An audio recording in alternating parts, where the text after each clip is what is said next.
Hello everyone, my name is Kunjila Kimpai. I am a PhD student from the Neuroscience Laboratory at the University of Strathclyde. My PhD focused on mental workload detection from EEG signal. I'm here to present my paper with the title on EEG Preprocessing Role in Deep Learning Effectiveness for Mental Workload Classification in collaboration with my supervisor, Dr. Yasha Morfati. Measuring mental workload is an important task and the main aim of the neurophysiological community to understanding human performance, which can be affected if mental workload is too high or too low. Studies have shown that EEG signals are capable of capturing brain activities with high temporal resolutions, and the signals are also highly correlated with a real-time mental workload status. However, they are subject to noise. Many efforts have been dedicated in the past to advance data preprocessing techniques to reduce noise. Moreover, standardized guidelines of cleaning EEG data have been formed. For example, Makamoto preprocessing pipeline PrepMed. However, those pipelines are quite broad. Researchers have to decide themselves which techniques to be used for effectively removing noise. Moreover, some existing pipelines have a certain visual inspection and manual labeling as part of their process, cause them to suffer from three issues. Firstly, time consuming, and they may introduce bias in the analysis and limit automated processing. Recently, as one deep learning model has been developed to capture variance characteristics in the EEG signal to classify mental workload status accurately. Examples of such models are the convolutional neural network, recurrent neural network, and bidirectional long short-term memory. Deep learning researchers working with the EEG have attempted to remove noise from their data using the existing preprocessing techniques. For example, a bandpass filter has been adopted into the managed by report et al. Study. The range of the frequency has been set between 0.1 and 45 Hz. The authors have also further rejected noisy epoch by visual inspection, and noisy components corresponding to eye blink and movement have been manually removed. The preprocessed data has been used to classify two levels of mental workload by using the CNN classifier. In Chang et al. Study, the bandpass filter has also been employed. However, the range of the frequency has been set at a different value. In this study, it had been set between 0.5 and 50 Hz. The author also applied a 50 Hz knot filter in their study. Then the EEG from all channels have been re-referenced to the average of two electrodes. However, the author have rep-ocular artifact in their data. Then a three-class mental workload has been categorized by the proposed two-stream neural network. Same as the previous works, the filter techniques had been employed in Yang et al. However, it had been used with a low-pass cut-off frequency of 40 Hz. To correct the artifact from eye movement, they have employed independent component analysis in their preprocessing procedure. Then the cleaned data has put into an assembled deep learning model for the binary mental workload classification problem. As observed from the literature, there is no standardized preprocessing pipeline that everybody is following. So, due to the lack of uniform framework, the comparability of the result from different studies is impractical. Therefore, we aim to investigate the question of what are the effects of different preprocessing techniques in the effectiveness of deep learning model using EEG signal to predict mental workload level. To answer the question, we replicate Chakrada paper. We use the paper because the author have evaluated models by using a publicly mental workload scenario named STILD, and their proposed model has become state-of-the-art of this scenario. The STILD dataset contains 48 subjects EEG signal collected from 14 electrodes sampled at 128 Hz. The signal have been recorded in two states. Firstly, in resting state, subjects just sit on the chair and did not perform any tasks, while in testing state, they perform the SimCap test. After each segment of experiment, subjects rate their mental workload using a rating scale of 1 to 9. In the analysis step, the 9-point rating scale has been further categorized into three mental workload levels. They are low, moderate, and high. Here I will give you a brief introduction to the SIMCAP task. SIMCAP test module is the test kit for measuring subject ability to concentrate and do several things simultaneously. During the task, subject required to cross out identical items by comparing two separate panes while responding to the auditory question, which can be arithmetic comparison and data lookup. Methods for our study compose of data preprocessing, feature extraction, feature selection, feature standardization, and classification. Firstly, I will talk about EEG preprocessing step. Normally, EEG preprocessing consists of several techniques. Some can automatically eliminate noise from data, and others have to be performed manually. In this paper, we focus only on automated techniques, namely a high-pass filter, adjust algorithm, and a re-referencing. As a result of this, we have four experiment scenarios. In scenario 1, there is no pre-processing has been conducted on the data. We use only the raw data in our analysis. In scenario 2, we first start removing the artifact from EEG signal by using a high-pass filter, which is set at 1 Hz. Then we further remove the artifact component by using adjust algorithm. Lastly, in scenario 4, we add more pre-processing techniques in our pipeline, which is re-referencing. Figure in the first and the last stage shows sample data before and after pre-processing technique applied. To capture EEG characteristic, we calculate the feature by using a sliding window of 4 seconds with 3 second overlap. All features were extracted from each window. In this study, we used as PSD theta, PSD alpha, skewnet, curvature, approximate entropy, and Hertz exponent, since they were reported to be the best feature sets for this data collection task and model. To erase a poor generalizability property from the within and between person variability character in the EEG signal, we then standardize all features by using F-scale before further analysis.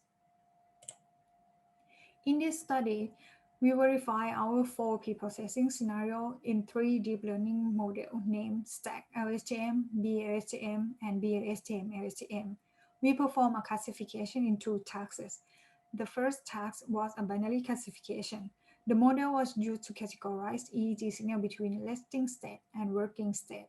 In the second task, we classified three levels from subjective rating, which are composed of low, moderate, and high, using objective EEG spectral data. In the model evaluation step, we use a 5-fold time series cost validation techniques in our study. As you can see from the presented diagram, the data was split into three boxes. In each loop of cost validation, data in the yellow window is used for model training. The following brown window is used for model validation. And finally, the data in the blue window is used for model testing. So there is no future observation can be used in constructing the classifier. Since I have talked about methodology so far, next I'm going to present the results that I got from the experiment. In task 1, which we categorize EEG signal between resting state and working state. Scenario 1, we observe from the graph that all adopted deep learning model is capable of capturing relevant information from raw data and classify with a good model performance score. The highest accuracy are from BLSTM-LSTM model, following by BLSTM and Stacked LSTM. It could be implied that the more sophisticated model provide the higher model accuracy. The results also show that there is progress in model performance as we add more pre-processing techniques in the pipeline across different models. In scenario 2, which a high-pass filter techniques was used to remove the artifact components, we observed that while the accuracy of BLSTM and Stacked LSTM increases, but the accuracy of BLSTM-LSTM model dropped.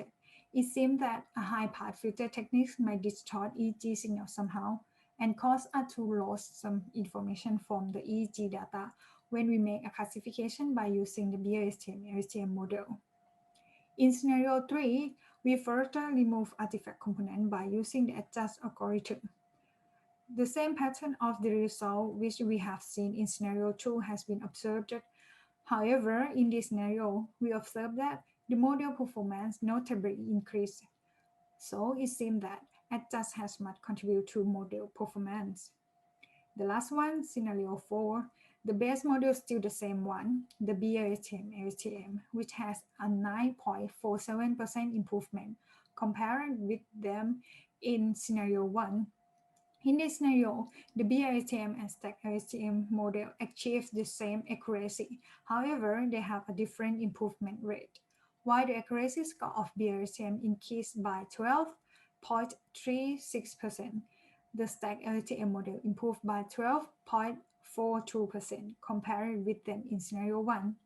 In this study, we also perform a pairwise comparison using man-Whitney U-test for finding a difference between model performance trained by raw data and preprocessed data. The testing results show that there was statistically significant difference on the performance model at scenario 2, 3, 4 compared to scenario 1, which is our baseline for every model, with few exceptions. The asterisk in the graph shows the statistical significant result with the p-value lower than 0.05.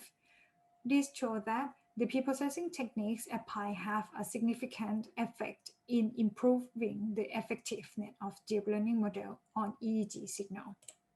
Turning to task 2, scenario 1, we observe that the best model is still the same one, BLSTM-LSTM. However, the second best is turned to be the Stacked LSTM, and the less effective one is BLTM. In scenario 2 of this task, we observed some improvement in model performance, but there were also some decreases. The accuracy of BLSTM-LSTM increases. However, for Stacked LSTM and BLSTM, the accuracy decreases compared with them in scenario 1.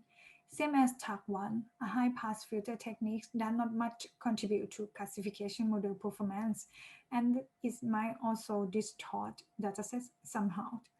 In scenario 3, generally, we see much progress in model performance after we applied the adjust algorithm for further artifact removal.